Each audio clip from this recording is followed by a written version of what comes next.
Efésios capítulo 4, versículo 17. Depois disso os obreiros também podem sentar para ouvir a palavra. Todos acharam, pessoal? Amém? Eu sei que está frio, mas ajuda aí. Nós vamos falar hoje sobre a santidade cristã versus o costume do gentio.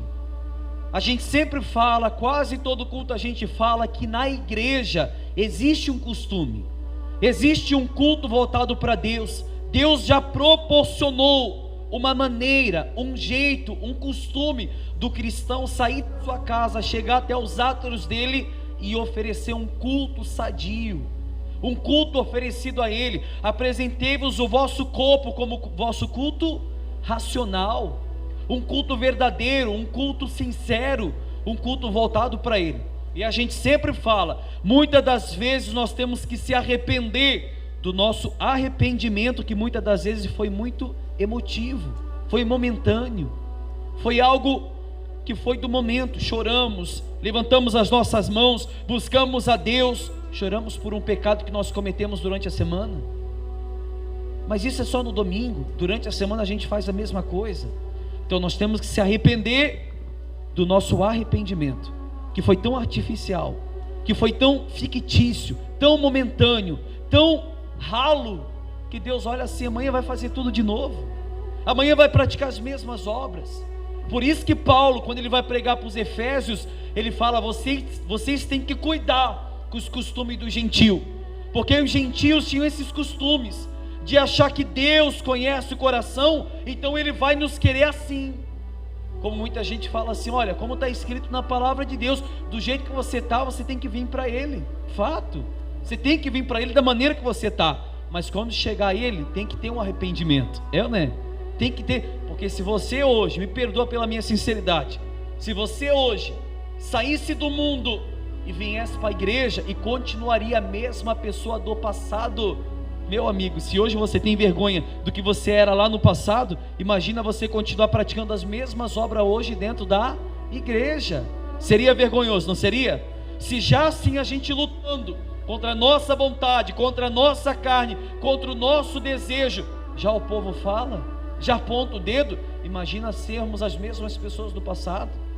Que era isso que Paulo falava para os Efésios, ou para a igreja de Éfeso: vocês não podem ter o mesmo costume do passado, vocês não podem vestir a mesma vestimenta do homem velho, tem que se renovar, tem que vestir a roupa do homem novo, do novo entendimento, das práticas da nova aliança, do tempo da graça irresistível, sabendo que Deus nos resgatou, mas não vamos continuar no pecado. Como falamos domingo passado, Paulo falou assim para os romanos, ou os judeus falaram assim para Romanos: nós, Paulo, vamos continuar no pecado para que a graça seja mais abundante? Paulo fala o quê? De maneira nenhuma, porque nós que morremos para o pecado, como é que podemos viver ainda nele? Ou não é? Como é que a gente, falamos assim: olha, eu estou morto para o meu pecado, e como é que a gente pode viver as mesmas obras ainda? Viver os mesmos costumes, os mesmos trejeitos, os mesmos cacuete, as mesmas coisas, não tem diferença.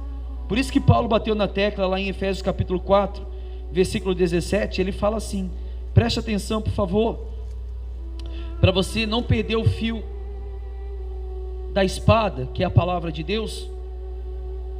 Santidade cristã é oposta aos costumes dos gentios. O que é oposta? É ao contrário, não é a mesma coisa.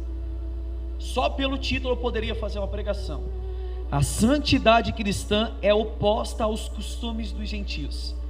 A vida cristã é diferente, é diferenciada dos costumes dos gentios. O povo da igreja que se lavou com o sabão do lavandeiro, que foi lavado com o sangue do cordeiro, que teve uma nova vida, que reconciliou com a verdade, que hoje vive a verdade, é diferente do povo do mundo. Por que é diferente? Porque não praticamos mais os mesmos costumes.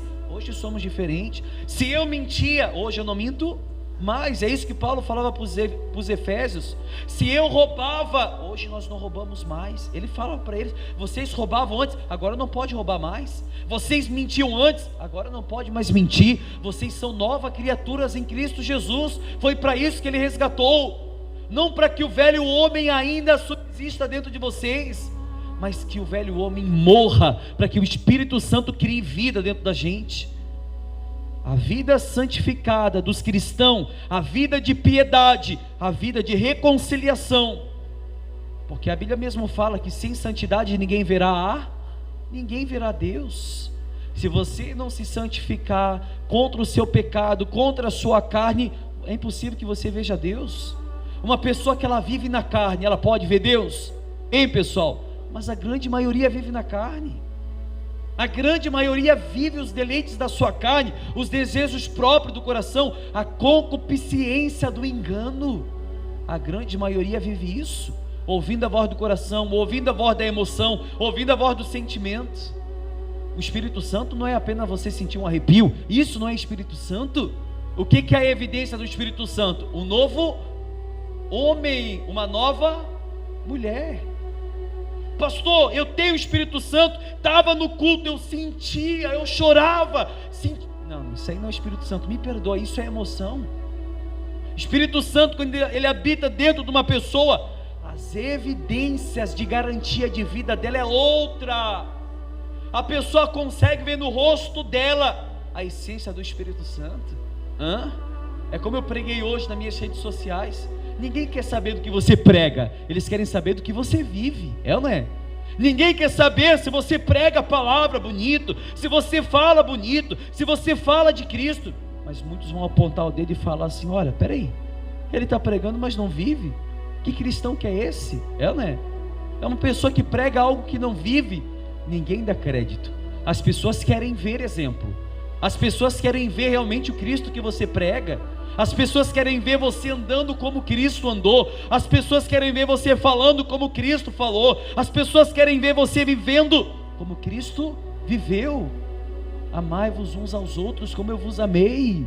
Mesmo que aquele que você tenha que amar é o que te feriu, mesmo que aquele que você tenha que amar é aquele que te tacou pedra, mas amai-vos.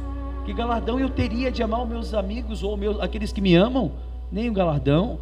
Amai-vos aquele que vos perseguem. Né? Que é o mais difícil dentro da igreja, ou dentro da nossa casa, ou no próprio coração do homem, é amar aqueles que nos perseguem. Diz assim: e digo isso, e testifico no Senhor, para que não andeis mais como andam também os outros gentios, na vaidade do seu sentido, entenebrecidos no entendimento, separados da vida de Deus pela ignorância que há neles, pela dureza do seu coração, os quais, havendo perdido todo sentimento, se entregaram à dissolução para com avidez, cometeram toda a impureza. Mas vós não aprendestes assim a Cristo. Olha para cá um minutinho. Paulo fala assim para o povo dos Efésios: vocês não podem andar como andam os gentios, na vaidade dos seus sentidos, na dureza do seu coração. Vocês não podem andar como eles, porque não foi assim que vocês vocês não aprenderam com Cristo dessa maneira. Vocês aprenderam a se basear na palavra, a viver a palavra conforme a palavra fala. Se você vê hoje, você viveu o que está escrito na palavra de Deus, como está escrito de Gênesis, Apocalipse, as pessoas vão te chamar de lunático, né? de religioso, porque hoje ter tanta intimidade com Deus para o mundo se torna uma pessoa religiosa, porque eles não aceitam. Eles querem viver como eles acham que é, nos seus sentidos, na dureza do seu coração. Se Deus quer me aceitar, tem que ser dessa maneira. É o que o povo de Malaquias fazia. O povo de Israel: nós vamos oferecer no altar o animal coxo, o animal cego, o animal aleijado. Se Deus quer aceitar, amém. Se Ele não quiser aceitar, paciência, porque é o que nós temos para oferecer. Deus fala: é dessa maneira? 400 anos sem falar com o povo. 400 anos. Pode morrer, pode fazer tudo. Se Deus não falar com você, se Deus não for na sua vida, não lhe resta mais nada, meu amigo. É ou não é? Ou você oferece um sacrifício vivo para Ele, ou você oferece o seu louvor sincero, ou você oferece a sua oração sincera a Deus. Ou não adianta estar dentro de uma igreja e se fazer de cristão, não adianta para nada. Por isso que Paulo batia na tecla contra o povo de Éfeso: vocês não podem andar como os gentios, meu Deus. Vivam diferente, praticam a palavra, vivam a palavra, porque eles acham que tem que ser do jeito deles. Não tem gente na igreja ainda ouvindo a palavra que a gente prega e falam assim: olha, eu acho que não é desse jeito. Não falam ainda, pessoal? Sim ou não? Porque eles não aceitam. Hoje eu postei um negócio no meu perfil, e uma pessoa falou assim: meu, você é muito, como é que ela falou? Você é muito, eu não lembro muito bem a palavra, mas tipo, você é muito durão com as pessoas. Você quer implantar uma coisa como é que as pessoas vão para a tua igreja desse jeito? Tem que ser mais maleável, tem que ser com amor. Você já leu a Bíblia toda? Não, então não argumenta. É ou não é? Porque a Bíblia fala de justiça, fala de ira. A Bíblia fala dos pecadores sendo lançados no Hades. A palavra fala isso. Já pelo fato de um pastor só pregar amor em cima do altar, isso já torna ele um falso profeta. Porque se uma pessoa está em pecado, eu estava vendo um pastor pregar e é verdade, uma pessoa está em pecado e ela fala assim: olha, eu vou lá, eu vou cometer um suicídio, um homicídio, vou lá cometer um homicídio, vou matar alguém. E a pessoa chega assim: olha, não faz isso, Jesus te ama. Jesus te ama. Vai mudar o pensamento da pessoa? Não vai. Ela vai matar outra pessoa achando que Jesus ama ela mesmo assim. Mas se eu matar, Jesus vai me amar do mesmo jeito? Não, Ele te ama da mesma maneira que você é. Tem que mostrar a ira de Deus, tem que mostrar a cólera de Deus, tem que mostrar a gritaria de Deus sobre a vida do pecador, ou daqueles que insistem no pecado, porque todos pecam e carecem da misericórdia de Deus. Todos aqui se extraviaram e precisam da misericórdia dele, todos. Eu também preciso. Mas quando eu pratico pecado consciente, não me resta mais nada a não ser a ira de Deus sobre a vida daquele que cometeu tal pecado. A própria palavra fala que aqueles que cometem pecado com liberdade, não lhe resta mais sacrifício a não ser um ardor de fogo que consome os seus adversários. Não resta mais nada. Eu pequei consciente e sei do meu pecado. Meu amigo, dobra o seu joelho enquanto é tempo e pede misericórdia para Ele, e pede perdão para Ele, mas um perdão sincero, um perdão de coração, não da boca para fora. Porque muitas das vezes Deus falava: o meu povo está me adorando com os lábios, mas o coração está distante de mim. Essa é a igreja de hoje em dia, uma igreja fria, uma igreja frívola, uma igreja que fala para Deus algo que Ele precisa, mas no momento de pedir perdão é algo momentâneo. É ou não é? Você pode ver por você. Muitas das vezes chega aqui no domingo, dobra o joelho no altar, dobra o joelho na cadeira, levanta a sua mão, busca a Deus, faz o que tem para fazer no momento, mas durante a semana é a mesma coisa, as mesmas obras, os mesmos pensamentos, pensamentos de pecado, pensamentos de contaminação da carne. A pessoa não muda, porque tudo está aqui, ó. Ela está alimentando aquilo na mente dela, ela não quer vencer o que está tentando vencer ela. Ela é, ela não mata o que está matando ela. Paulo falava isso para os Efésios: não seja como os gentios. Efésios 4, 18, 19. A gente parou no 20, né? Mas vós não aprendestes assim com quem?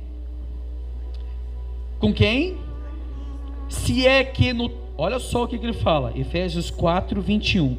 Se é que o tendes ouvido e nele fostes ensinados, como está a verdade em Jesus, que quanto ao tratado passado vos despojeis do velho homem, que se corrompe pelas concupiscências do engano, e vos renoveis no espírito do vosso sentido, e vos revistais do novo homem, que segundo Deus é criado em verdadeira justiça e santidade.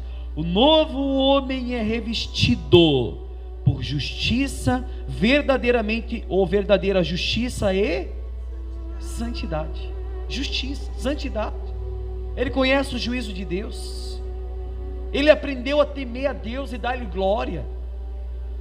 Justiça e santidade, dois argumentos que andam na vida de um verdadeiro cristão, porque ele sabe que o dia que o pé dele resvalar, não tem mais como voltar atrás. Ele sabe que o dia que ele tropeçar e não tem mais força para voltar, não lhe resta mais nada. Deus não leva em consideração o profano, a própria palavra fala isso. Ele sabe que o dia que ele cair e a palavra não tocar mais o coração do pecador por arrependimento, não tem mais o que fazer, porque é a palavra que traz o arrependimento sincero, é o Espírito Santo que convence. Se ele não está sendo convencido, é porque o Espírito de Deus não está tocando no coração dele. Você pode ver que Paulo fala: vocês têm que largar o velho homem, as velhas práticas, as velhas obras, os velhos costumes, e se revistam do novo homem, do novo homem que cresce com o Espírito Santo em santidade, em justiça, em juízo, em temperança, em mansidão, em galardão. É com esse que você tem que se revestir, com o Espírito de vida, com a nossa garantia de vida. Todo homem que é tocado, preenchido pelo Espírito Santo, ele pode cometer pecado, ele comete pecado, mas na mesma hora, meu amigo, a vida dele vira uma desgraça, a vida dele vira uma ruína. Ele não sossega enquanto não pedir perdão. Ele chora, ele se descabela, ele grita: me perdoa, Senhor, porque não é isso que eu queria fazer. O homem que tem o Espírito Santo também erra, também tropeça, também peca. A diferença dos que não têm é que não constrange. É ou não é? Não constrange. Volto a frisar, que é um dos maiores sermões que a gente já pregou aqui dentro. Se você peca com liberdade e o pecado não constrange você, não cria um peso nas suas costas, cuidado. Talvez você não nasceu de novo, talvez você não conheceu o Cristo da Bíblia, aquele que no último dia, meu amigo, os homens dirão: cai sobre nós, ó alteiros, cai sobre nós, monte, porque nós não vamos suportar, nós não vamos aguentar o dia horrível que se aproxima, o dia horrendo do Senhor. Nós não vamos suportar. Isso ele mostra a homens que não nasceram de novo, homens que ouviram a palavra, porque o povo dos Efésios ouviram a palavra, só que tinha dois grupinhos: o grupo que era dos gentios e o grupo que nasceu de novo. O grupo de pessoas que ouviram a palavra e estabeleceu um novo concerto, e o grupo que ouviu a palavra e falava assim: não é assim, eu vou continuar seguindo a Deus da minha maneira, do meu jeito. É os famosos desigrejados, que acham que Deus ouve ele em casa, da maneira que ele está, do jeito que ele está, e não precisa vir para a igreja. Do jeito que ele está em pecado, cometendo torpeza, cometendo avareza, tudo que é de pecado, ele acha que Deus está aceitando isso, mas ele esqueceu que a única coisa que Deus não olha para o pecado. Volta a frisar que aquele que nem mesmo poupou o seu filho na cruz, nem próprio Jesus: Deus meu, por que me desamparaste? Deus estava assim, estava olhando para lá, nem estava olhando para Jesus, porque não podia, porque senão ele iria mentir com a própria palavra dele, porque Deus não olha para pecado. 25: pelo que deixai a mentira e falai cada um com o seu próximo, porque somos membros um dos outros. Irai-vos e não pequeis. Quem aqui não se ira, né? Todo mundo se ira, todo mundo tem um momento de ira, mas a Bíblia diz: irai-vos, mas não pequeis. Não se ponha o sol sobre a vossa ira. Como assim, pastor? Você se irou, você casal, brigou, esposa brigou com o marido brigou com a esposa, e não volta a se falar. Vão dormir. Quando vai dormir, o sol se pôs sobre a ira dele. No outro dia vai ser pior. A pessoa dormiu brigada, dormiu irada. A Bíblia diz: não deixa o sol se pôr sobre a ira de vocês. Se reconciliem enquanto é tempo. Vocês se iraram? Sim, mas não pequem. Perdoa. Não vive na mentira, não vive na prática do engano. Paulo falava isso para eles, porque era muito fácil uma pessoa brigar, e quando brigava, dormia brigado, no outro dia era pior. Você, mulher que já brigou com seu esposo, já dormiu brigado, não é pior no outro dia? Um acorda sem dar bom dia, sem dar bom... né? vai trabalhar, não dá aquele beijinho tradicional. Não é assim? É pior. A ira vai se acender, o seu dia vai ser mau, você não vai estar bem no seu dia. Então não deixai-vos a ira, ou o sol se pôr sobre a sua ira. Aí diz assim, 27, não deis lugar ao diabo. Aquele que furtava, não furte mais, antes trabalhe, fazendo com as mãos o que é bom, para que tenha o que repartir com o que tiver necessidade. Não saia da vossa boca nenhuma palavra torpe, nenhuma.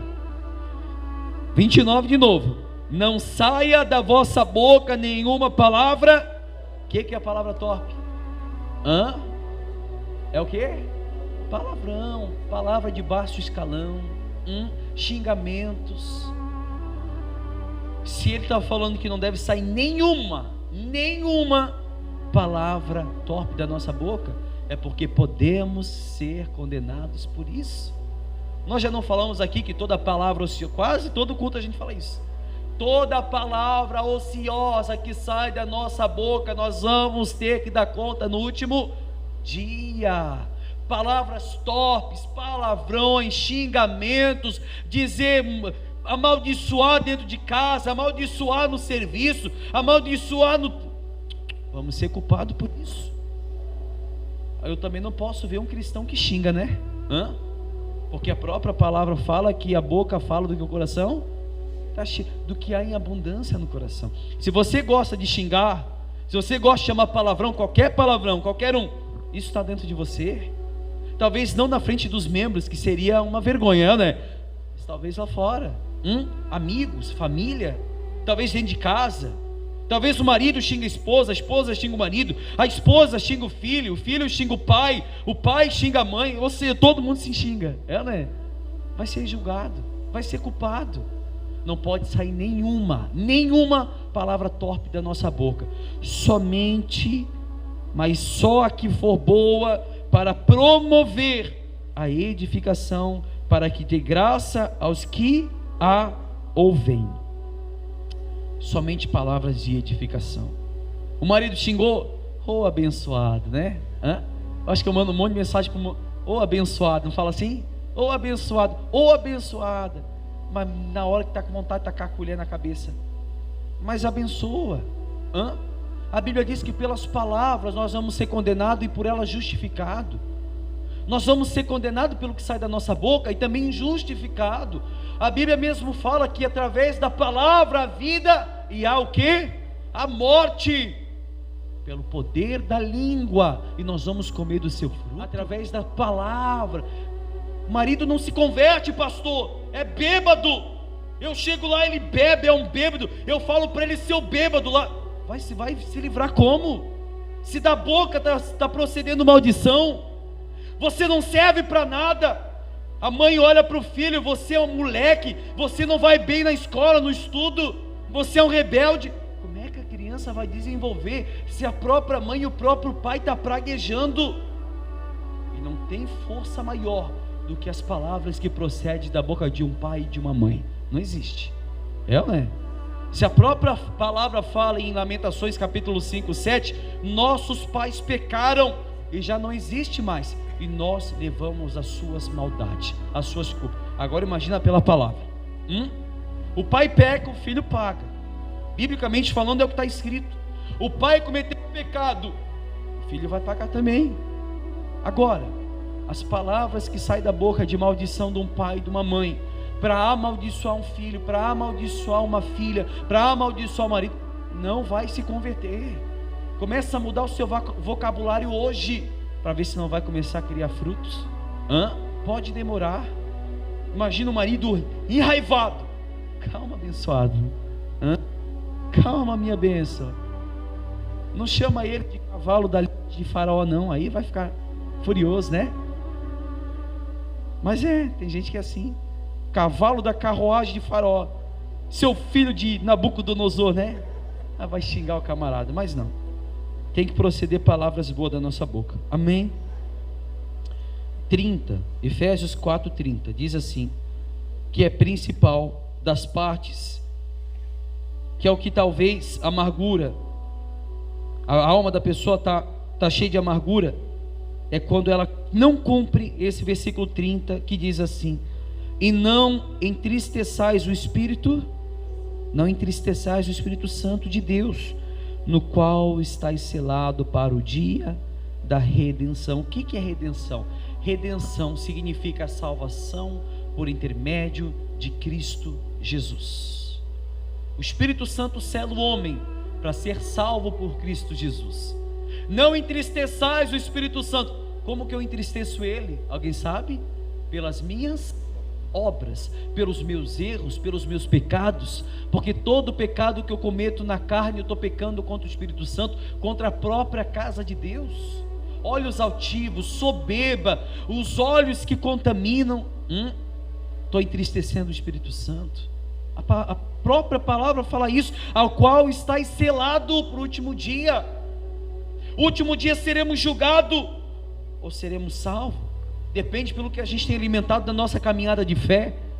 Mas eu digo uma coisa para vocês: tudo que você faz, cuidado, porque somente você entristece, o Espírito Santo. E entristecendo o Espírito Santo, você já está entristecendo Deus e o próprio Jesus Cristo também, porque os três, como diz a palavra, em unidade, no mesmo propósito se formam um só. Mesma coisa num casamento. Se eu brigar, por exemplo, se eu brigar com a dona Dolores, né, o seu Valmor já vai me olhar atravessado, se é que ele não vai querer me avançar, né, seu Valmor?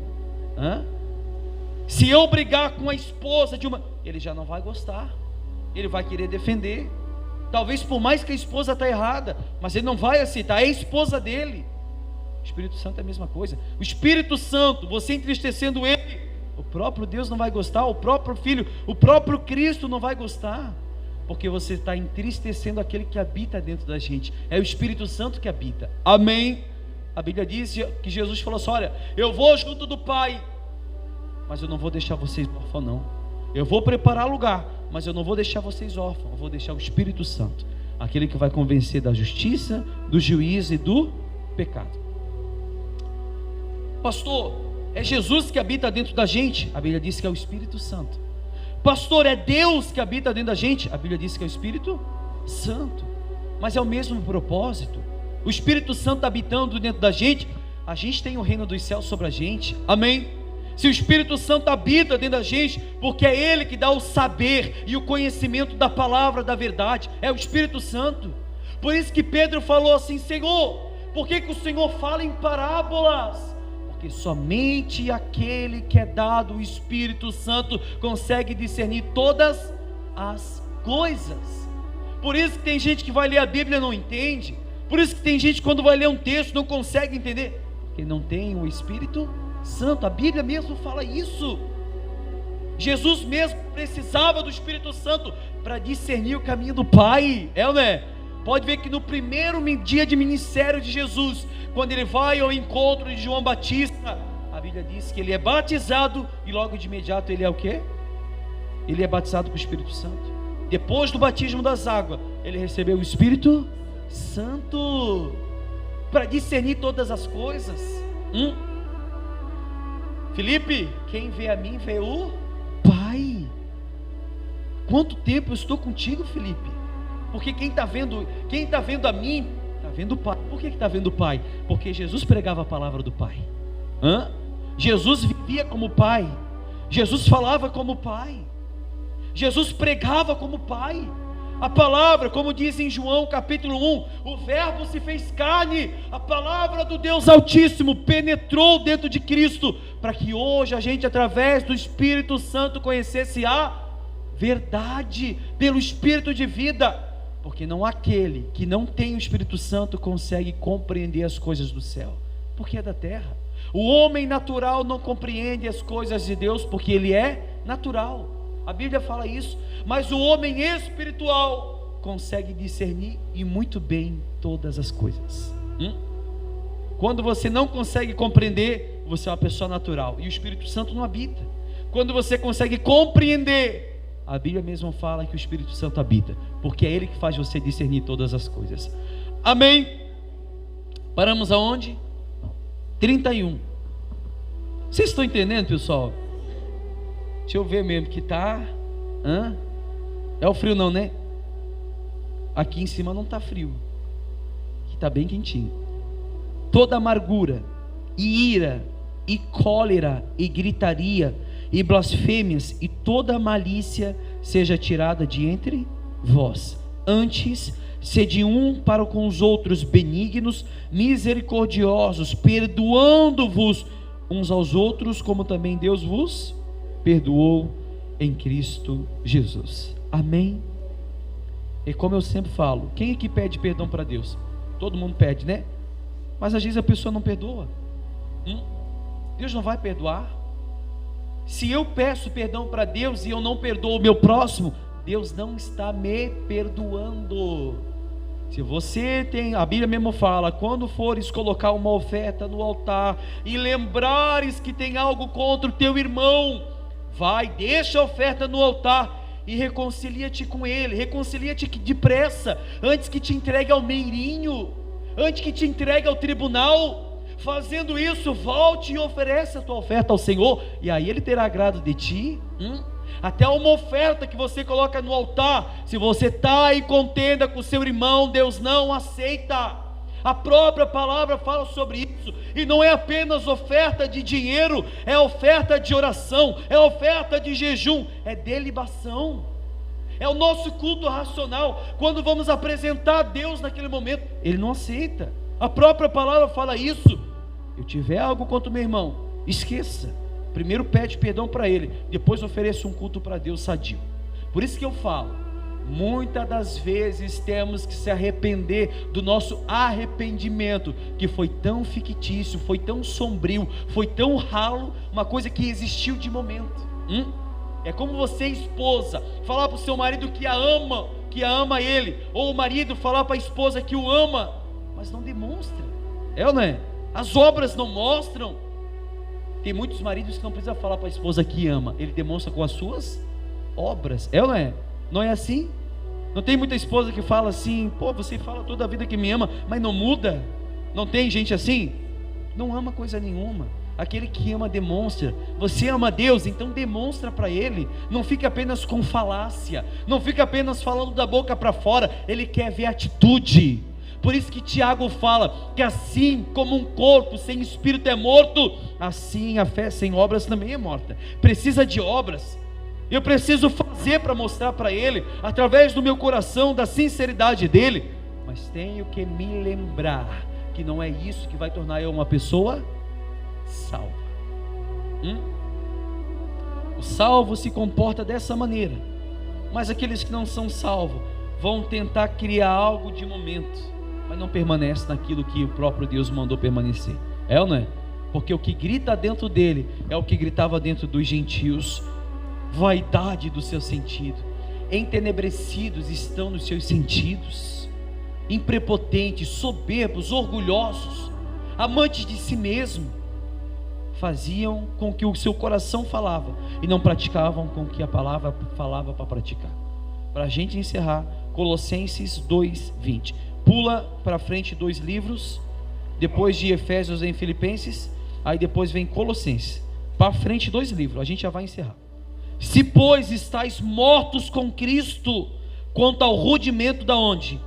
Do mundo, porque vos carregam ainda de ordenança, como se vivesses aonde? No mundo. Olha o que Paulo fala para o povo de Colosso. Se vocês realmente tivessem morrido para o mundo, se vocês tivessem realmente deixado o velho homem, se vocês tivessem tido realmente o novo nascimento, vocês não estariam vivendo como se vivessem no mundo. Vocês não estariam praticando as mesmas coisas do mundo, os rudimentos mundanos. Paulo mesmo fala: como que vocês falam que foram mortos para o pecado, se ainda vocês estão continuando praticando as mesmas coisas? Aonde que vocês se converteram? Em qual parte? Que vocês estão fazendo a mesma coisa que o mundo faz, os mesmos costumes, as mesmas obras, as mesma ênfase, tudo que o mundo faz vocês estão fazendo. Como é que eu posso dizer que eu morri para o mundo e se estou praticando as mesmas obras, meu Deus? As mesmas coisas? Como é que você pode dizer que você morreu para o mundo se você está fazendo as mesmas coisas, os mesmos erros escondidos, como a gente sempre fala, que são os piores de todos, os piores. Pior erro que existe, meu amigo, na vida de um cristão, na vida de um homem, é quando ele peca escondido, achando que ninguém o vê, mas os olhos do Senhor estão sobre o justo e sobre o ímpio, para dar a cada um segundo o fruto das suas ações, das suas obras. Imagina Paulo falando isso hoje, né? Vocês nasceram de novo? Tem certeza que vocês morreram para o pecado? Tem certeza que vocês são um novo homem, uma nova mulher? Que não parece. Porque cadê as obras? Cadê os frutos? Cadê o povo ganho lá fora, para dentro da igreja? Se o que mais ouve lá de fora é dizer, eu não vou naquela igreja não, o que eles estão fazendo lá? Porque aqui fora fazem tudo de errado. Por que eles estão dentro da igreja, se aqui fora não fazem o que falam lá dentro? O que eles estão fazendo dentro de uma igreja, se quando no mundo são piores do que o mundano? Paulo falou para a igreja em Coríntios capítulo 5, eu não consigo nem ver o rosto de vocês entristecido por tal ato, porque eu não vi nem no meio dos gentios tal prática. Ou seja, o rapaz em adultério, como que pode vocês dizer que vocês nasceram de novo, se o rosto de vocês nem ficam tristes por causa de tal erro, tal pecado? É assim que a palavra fala. E hoje nós pecamos com liberdade e nada nos acontece, porque achamos que Deus é misericordioso, que a misericórdia dele dura para sempre, que a misericórdia dele, assim como há uma distância do céu entre a terra, assim é a misericórdia do Senhor. Sim, realmente. Por que existe o inferno? Por que o povo de Sodoma e Gomorra morreram naquele dilúvio? Ou quando o fogo caiu do céu, né? Por que o povo de Noé morreu no dilúvio? Por quê? Por que o povo do tempo de Moisés, quando Moisés tirou aqueles milhões e milhões de pessoas do meio do deserto, da rebeldia, e quando estavam caminhando, sobrou só 2 homens, morreram tudo no deserto? Eu sempre falo, existiu 3 catástrofes naquele tempo: o dilúvio, Sodoma e Gomorra, que o fogo caiu do céu, e no tempo de Moisés, que Deus acabou com todo mundo. Foi Deus, não foi o diabo. Pastor, mas Deus é misericordioso. Por que não teve misericórdia daquele povo? Por causa da rebeldia do seu coração. Pronto. A gente é mau, permanecemos na maldade. Por isso que Deus fala, eu não vou mais a partir de hoje destruir o homem, porque a maldade do seu coração é constante, todo dia, toda hora, todo minuto, todo segundo. Mas só porque o nosso coração é mau, nós vamos continuar no erro? Vamos continuar no pecado? Essa é a guerra do cristão todos os dias, é vencer o que está dentro. Por isso que eu falo e sempre vou falar que o nosso maior inimigo não é e nunca foi o diabo. O nosso maior inimigo é o nosso próprio coração. Vencer o coração, você venceu o diabo. O diabo joga os dados inflamados do maligno para tentar atingir o nosso coração, mas se vencermos a nossa vontade, nós vencemos o diabo. Amém? A religião mostra diferente. Está passando problema? É o diabo. Quero ver a pessoa, por exemplo, que ganha 2.000 por mês e ela gasta 4. Pastor, o devorador está na minha vida. Não tem nada de devorador, é só economizar, meu Deus. Se ganha 2.000, vai gastar 4, como que é o devorador? É falta de economia, é ou não é? A pessoa quer gastar mais, tudo é o diabo. Não estou defendendo ele, mas ele não tem poder contra a igreja. Amém? Os portões dos infernos não prevalecerão contra a igreja, a própria palavra fala isso. Então tudo que provém sobre a minha vida é no coração. Enganoso acima de tudo é o coração. De tudo que se deve guardar, guarda o coração, porque é dele que procede as saídas da vida. Tudo procede do coração. Se o coração está mal, a vida da pessoa está mal. Se o coração não vai bem, a vida da pessoa não vai bem. Então tudo procede de dentro do coração. Pronto, resolveu. Quer ser um bom cristão? Vença isso daqui, o coração. Quer ser uma pessoa voltada para Deus? Orar é difícil, jejuar é difícil, ficar horas e horas orando é difícil, é ou não é? Porque nós temos que vencer isso aqui. O coração diz, não, está cansado, trabalhou o dia todo. A carne grita, a carne quer um descanso, quer uma cama macia, a carne quer um momento para descanso. Mas o Espírito fala, não, A carne, na verdade, ela é fraca, mas o espírito está pronto. Amém? Vence o que está te vencendo, mata o que está te matando. Porque quando Cristo voltar e pegar a gente dormindo, vai ser muito tarde. Por isso que a Bíblia fala: desperta, ó tu que dormes. Pronto, resolveu tudo. Vamos acordar enquanto é tempo. Amém? Entenderam a palavra, pessoal? Essa é a palavra que eu tenho para deixar para vocês. Somos cristãos, vamos viver como cristãos. Somos pessoas separadas do mundo, vamos viver como pessoas separadas do mundo, em santidade, em justiça e em juízo. Agora, pastor, eu não consigo, é impossível que eu esteja dentro de uma igreja e comece a praticar as obras de Deus na minha vida. Então o seu lugar não é aqui. Ou lute contra o que está dentro de você, lute contra o seu próprio coração, e aí você verá a glória de Deus. Amém? Vamos aplaudir Jesus, vamos ficar de pé.